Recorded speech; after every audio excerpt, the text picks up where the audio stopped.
buildings research. All right. How long have you lived here, respectively? My wife and I bought the house in 1975. We bought it in the early part of the year, basically had it worked on and a lot of renovation work done, and moved in September 1975. That's a long time. Has it, do you know that it's been passed down like generations of your family? We had to do quite a bit of history to have the house listed on the National Register of Historic Places. It was built by Robert Delaney. They started it in about 1862, finished it in 1864. So it was quite a long time in the construction, and it stayed in the Delaney family until 1957. 19. So it's almost 100 years in the same family. Then it went through 2 or 3 other owners before we bought it. Can I ask what made you choose this house? Well, I used to walk by here to the old North Side School many, many years ago, and just always had a love of old houses, and I said someday I'd really like to own one just like that. And we were living in the Chicago area, and we were coming back and forth visiting, and my dad did some part-time work in real estate. We come home one Thanksgiving in 1974. My dad just happened to mention that the old Delaney house was on the market. The folks that lived here had moved to California and it was vacant. I said, "Oh, I'd love to see it." Well, that was the start of the thought process, saying, well, we just as well move back to our hometown, and now might be a good time to buy the house once available. I'm looking around here, and the high arcs and all that stuff. Do you know what kind of architecture that is? It's Italianate style architecture, which was very popular in the 1850s to about 1870s. And the style of the Italianate, the characteristics are the large overhangs on the roofs. If you notice, the roof extends out quite a ways around the entire building, away from the walls. And there's also fancy brackets that hold that roof up. So those brackets are very typical of the Italianate style. The basically tall, very narrow look of the house, plus windows that are side by side in pairs. And there's a couple of those on the front of the house, the second floor windows. There's 2 of them side by side. And then on the north side, some that are side by side. That's typical Italianate style. And another thing is the way the arch is over the third floor windows. The curved arches was typical of Italianate. And those tops over the windows on the third floor, and also the double windows in the front, are cast iron. Is anything left in the house, like the original wallpaper or anything like that left? Unfortunately not. We have tried to take things kind of back in redecorating, like the large floral paper in here that has the peacocks in it. In Victorian times, the peacocks were symbols of hospitality. So we've tried to pick things out that were typical of the mid to late 1800s, but really as far as original to the house, wallpaper, of course, doesn't hold up too well, but certainly the fireplaces, many of the light fixtures, and things of that nature are of course, original. And the mirrors over the fireplaces. Has there been anything in the house that's had to be restored majorly, like floors or ceilings or? Well, fortunately, the house has always been lived in and never vacant for long periods of time, so it's been kept in pretty good repair. We had to do, of course, a complete redecorating and rewiring. The electrical wiring was the original from back in the early 1900s and was in terrible condition. So we redid the wiring, put in a new furnace, put in air conditioning. But as far as the renovation work, what we've done is tried to be very sympathetic to the look of the 1800s. So the floors had already been refinished. And fortunately, the wood in the living room and the dining room is all quarter sawn oak. And when we started to clean it, it was just absolutely black. But when we started to clean it, we really found there'd only been 1 coat of varnish on it. 1 coat? Right. So we merely used a heavy solvent cleaner, rubbed it down real good, and then used very, very light steel wool, and then put a new coat of varnish on it. So we did all the work like that ourselves. The marble fireplace here, the one in the living room, we're told were carved by a prisoner in the Joliet prison. Mr. Delaney was very active in politics and served under several governors at Springfield, and for many years was the president and chairman of the state prison system. So I don't know what the guy was up the river for, but he was obviously an excellent artist. This is all Italian Carrara marble. Beautiful. Do you have like any, I should say, like fascinating facts about the house, or personal things you find really fascinating about the house? I mean, Well, I guess always having loved old houses, there's a few things that we have run across. On the third floor, there's a couple unusual things. One is obviously there was no running water when the house was built in a town of this size. And they had put in a huge tank. It's a large metal-lined tank in a wooden frame, and it was attached to the gutter on the roof, so that as the rainwater accumulated, it ran into the tank, and then there was an overflow to take it back out. And at one end of the tank, there's gravel and charcoal mixed and sand, so that acted as a filtering system. So there was running water in the house long before there was any city water system. And that tank is still there. It's probably one of the few left in this part of the country. And another thing was that on the wall on the third floor, there's a little place that we've never painted around, or never been painted, and it's just around it, is a Will plus Edie 1875 written in pencil on the wall. And we found that was some of the family. So those were a couple of things that were kind of left that we found. Also, in one of the bedrooms on the third floor, the fireplace had been walled up. And I always thought there was a fireplace there because it was right in the middle of the room, and the large chimney stuck out in the room, and there was an extra mantel on the third floor. So when our daughter left and went out on her own, we decided to redecorate the room, and I took the plastering off on that wall, and sure enough, there was the outline of a firebox. So we took it out and brought the mantel down, and I chipped the plastering off of that wall, and the nails were still in the mantel, and set it up there, and it exactly fit with it in. So someone had just taken it and stored it. I'm sure glad they did, because we put that back in there. well, that's different. I wonder why someone would have. It was just probably in modernizing, and for a period of time, there had been a stove there too, because we found the opening in the chimney for a stovepipe. So they probably decided that there was a lot more efficient ways to heat the house with fire, rather than fireplaces, modernized, put in a stove, so therefore they bricked up the fireplace. Also, the doors there have been an addition that was right after the turn of the century, and these doors at the ends of the room are not original. Those have been put in later in kind of the modernizing of things. But in that large open door between the living room, and we call this a solarium or music room, there used to be round pillars that went up on each side with a beautiful cap on the top, and those are still on the third floor too. So they had saved those. And the large pieces of glass, like here in the front, with the leaded glass on top, and in the dining room, when the house was built in 1865, you just simply were not able to buy pieces of glass that size. So most of the windows were what were called 6/6. There's 6 little panes of glass in the top window and 6 in the bottom.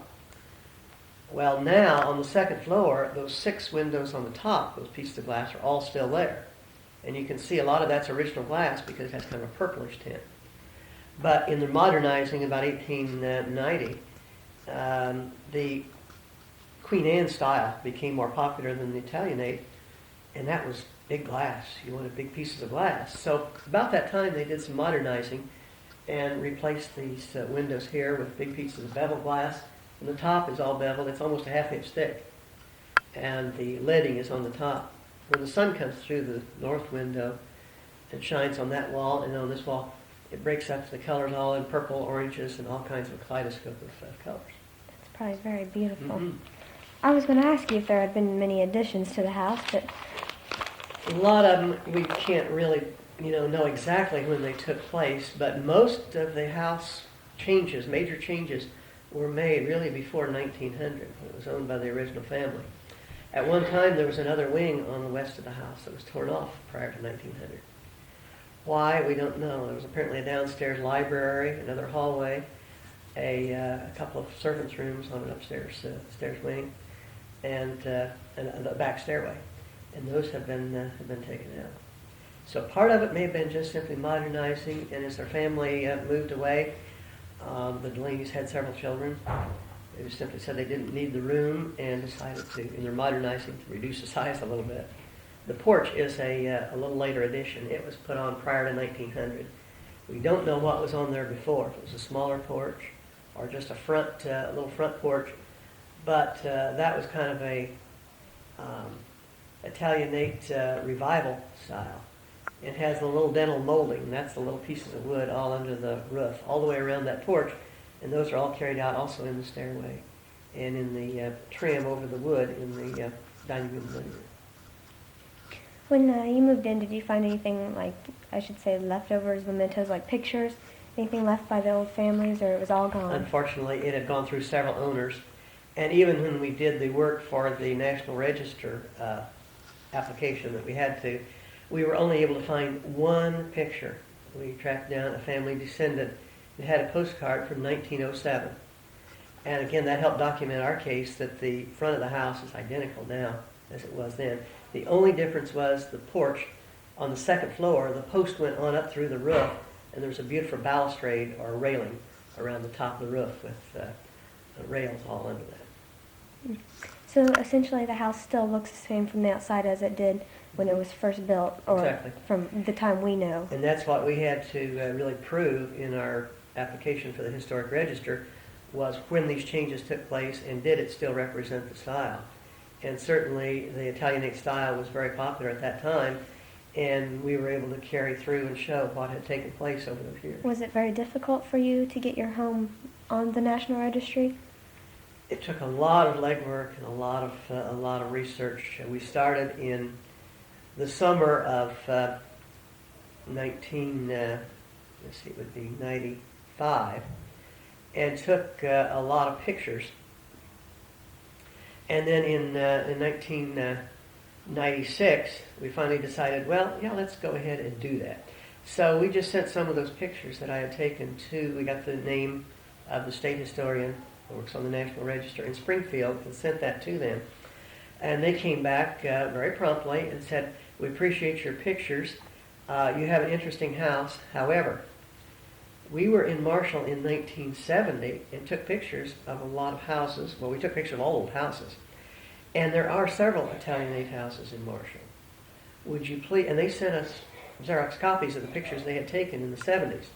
So what we had to do was to go around and take pictures from the same view of those houses today, or at that time, showing that from 1970, either they were still there, had they been modified, changed, and compare that then to our house, to really show that, is our house unique? Is it one of a kind? Is it something different? Or is it just like everything else in town? So I spent a lot of time documenting the other houses, then sent that information back. They evaluated it and came back again and said, well, we think your house has some merit. Here is the paperwork to complete. Send that to us, and we will evaluate it. So we had to have it in by the end of the year 1996. So I spent many, many months, and it's a long time, a lot of stuff that you have to do. You have to explain the house from an architectural standpoint and describe each side of the house in architectural terms so that the architect could get a visual image of the house before he ever saw it, to describe all the features. And then you have to give a history of the house. And we did a walking tour through, explaining each room, again, verbally. So the bottom line was we had many, many pages. The total application was 34 pages of a type commentary about the house. You had to have a floor plan, not to scale, but a floor plan of the house, sizes of each room. So that we did. Then you had to give a history of the family that owned the house, a documented history of the ownership of the house, things from any abstract or the history of the first land. You had to provide pictures of the house in black and white. Not color, but black and white. And they would like to have 8 by 10 pictures, but we sent 5 by 7s. That was acceptable. That included 54 pictures that we took. Again, the outside, different angles, explaining the architectural features, and then that walking tour showing what the inside of the house looked like. Then you had to give a brief history of Marshall and explain then the other houses that they had taken, the other Italianate houses, not all the old ones, but we had 8 other Italianate houses that I provided pictures for, and then a brief paragraph about each one of them, comparing it to our house. So after all of that went in, they reviewed it in their committee in the spring of 1997. In January and February then we got a certified letter saying they had approved it in Springfield for listing. And would we please come up in March, this would have been March of last year, and make the presentation to the committee. We also had to send a slide presentation in color. So we had about 60-some slides in color. So my wife and I went up in March of 1997 to appear before the State Historical Committee and make a presentation. And they had the slides there already loaded in a slide projector. And that's basically what we were doing then, was taking the 11-person committee on a walking tour around the outside of the house, explaining it, and a walking tour through the inside. So it was just as if almost they were here, but by picture, to tell them about the house. So from that then, there were 4 other buildings in Illinois that they were reviewing at that time. And before we left Springfield then, we were advised that they had approved the committee for National Register listing in Illinois, but they don't make the final decision. That's only the state committee, then it goes to Washington, D.C. We had to send 2 of the sets of black and white pictures, so one stays in Springfield, the other set goes with the application to Washington, D.C. And they reviewed it out there, so in May of 1997, it was approved, May 12th of last year. Looks like all the hard work paid off. It took a lot of effort, and we're glad we did. But it's not something that you take lightly, and I guess many people do get started on it and just simply don't finish. Well, I mean, with because all the that, efforts and time needed. the time that it took, I mean, it must be quite an honor to, the payoff of actually going and doing all that work, and then, if you finally... We have a beautiful certificate stating that it was listed, and then you may have noticed by I the saw front the door door. there is the brass plaque. We had to purchase that, but we were able to put the plaque on the house that it is. So this house was most recently adopted onto the National Registry. I guess I was on the impression that it had been for some time. Yeah. Just about a year. Well, that's very interesting. How many rooms does the house have? About 13. 13 rooms. 8 fireplaces. 13 of the rooms bathrooms, or like... No, that wouldn't include bathrooms. There's 2.5 baths. There's a full 3rd floor. I guess just a couple of unique things. If you notice the walls there between the rooms, they're all solid brick. The entire house is all brick. There's no wood in the walls at all. It's all brick. All the way through the 3rd floor. So that wall right there is brick all the way through, almost up to the roof. So that's why I think it took them a long time to build it. Well, it's very durable then. I mean, And the partitions, there's a couple partitions that are wood, but basically everything, even inside, is all brick, and the plastering is right on the brick. Most homes you've got a lath, which is a wood lath, that the plastering is put on, but not here. That's right on the brick. It seems like you've done a lot of research into your house. I'm sure that also has to do with actually applying to be on the National Registry. What you have We've to go always through for enjoyed that. old houses, and I've always taken an interest in the history of houses, but I guess I got into it, obviously, and had to, more for the National Register application. Well, I think that's about all I can ask, except for I was wanting to know if I could maybe go through, if you take me through the house to Sure can. look around. Mr. Delaney was, he came from Virginia originally and came out here to live with an uncle. And I found it quite interesting that he graduated from college and law school in 1843. So that would have been very rare that someone would even have gone to school at that time. But he was a very prominent lawyer, good friend of Abraham Lincoln's. And then when he retired from law practice, he started the Delaney Bank, which of course is still The in existence Delaney? here. I never made the connection, I Right, guess. that's, he was very, very well off, had farms, had land in different locations, had a horse farm in Kentucky. So, become very, very successful, and was quite involved, as I said earlier, there in politics. That he served on a lot of committees and under several governors on committees in Springfield. And the house was originally built in the middle of the entire block. There were no other houses. And this was the No first other house? addition to Marshall. So it is one of the very first. It would be one of the older homes. There would be a couple, I think, that are older. Right on down this street, there's a small house on the east side. and I can't think of the exact address of it. You know where Elmer Schaller lives? I don't think so. It's a little house painted gray on the west side of 7th Street.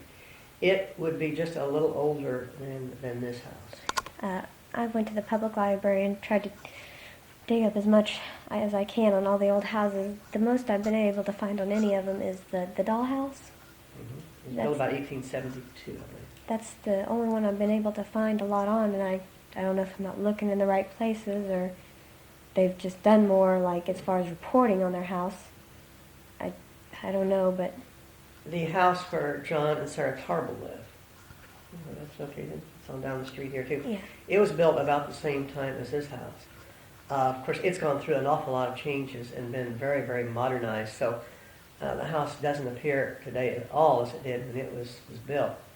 But it was built by a Bartlett.